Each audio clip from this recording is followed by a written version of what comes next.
I've always wanted to work in hospitality, but I never really knew the best way of going about it. I wanted to learn as much as I could do and gain a qualification from it. I thought joining the apprentice scheme would give me, really a better outlook on hospitality in general, and really open my eyes to what hospitality can be outside of Limewood, because since I was 15 it's the only place I've ever worked, it's the only experience I've ever really had of hospitality. I know that I'd be trained well. I just thought it'd be a good way in, with a few perks along the way as well. Every step of the way I can just be guided and I can observe and work next to the best, really. That's it. Scheme for the pig just seemed to work best with me. It gave me the most support I could really need. And I always heard about the pig through friends, family, and mum and dad raved about it all the time. So then I've never looked back, and it's the best thing I've ever decided to do. Because of the extra things that they do. So on the job description it would say that I'll go beekeeping and doing butchery courses, cheese making and all sorts of things like that, which I've done a few of those, which I've really enjoyed. And it's quite a casual sort of place. Yeah, it's sort of jeans and Converse is my kind of thing.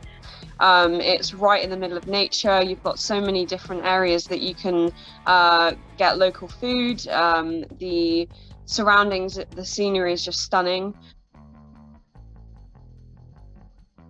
Becoming an apprentice and be able to learn and earn money on the job is such a bonus, really. And I think the wages here for an apprentice is really good.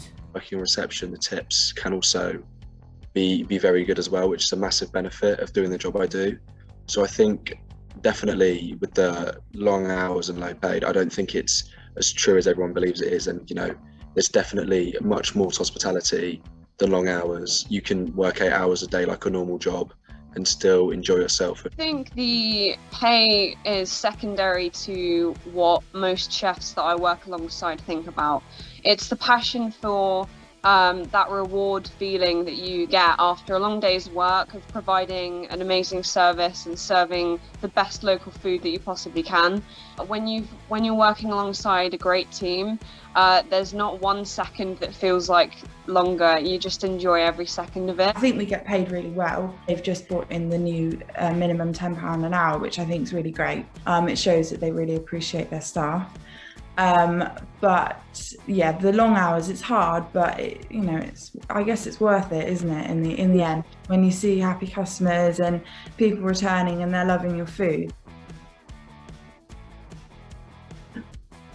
Learn about things with other people, hearing their advice on how to go about new things, and then trying them out in the team. So I think my highlight was definitely when I got to the end of my last apprenticeship. I was very fortunate enough to be put forward as someone to win an award, and I won, and I was able to go to the Savoy Hotel in London.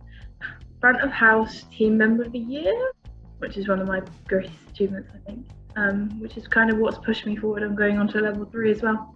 Our head chef is phenomenal. I can't speak highly enough of him, and it was just great to be able to work beside him, learn everything from him, and I've been really lucky to have almost just a kitchen full of lecturers. It's not just the one, everyone has a different way of doing something, everyone has different experiences, whether that's working in Michelin or working and being from the garden and deciding to become a chef. I've really enjoyed being able to give more reasoning behind why we do something. If I'm explaining to one of my colleagues why we maybe should do something a bit differently, it's great to then be able to go, oh, this is why. And I think meeting other people from other parts of the business. I think probably, I guess most people would say the day trips and things that you get to go on, all the extra courses. So I've done the Berchenay bread course, chocolate courses. I've been up to London a few times with Lex, and I've just really enjoyed working at the Pig as well. I think we're just one sort of big, weird family. It would be to be familiar on every section with every type of food and be able to eventually input some of my own creativity and ideas into any kind of cuisine. I've got lots of ideas. I think I'll be happy with quite a few of them, but I think certainly having my own hotel or just being a hotel director would be fantastic. I've always had a distant dream of having my own like breakfast restaurant or brunch restaurant or something. So it'd be nice to keep climbing the ladder, become a junior sous, and then see where that goes really. But I definitely would love to do my level 4. Go for it. You will be looked after very well. You are never alone in any kind of decision making. Any doubts that you have, there's loads of people that you can ask, and it's one of the best things that I've ever done, so I highly recommend it. Really listen, because there's a lot of good stuff that goes on, and a lot of people have a lot of great answers to a lot of questions, and they'll probably be different to yours. So really listen to each other, bounce ideas off everyone else, and yeah, but you'll find more enjoyment out of it. You'll learn more, and I think that's something that I found really good and really important. I think the main piece of advice is do your research as to where you're going. Find a company that you're happy both working with, but also knowing that they'll support you all the way through it. So make sure you really love it, because cooking at home for your family is completely different to cooking for 150 people on a Saturday lunch. But just do it, because I love it. And yes, it's the best thing I've done.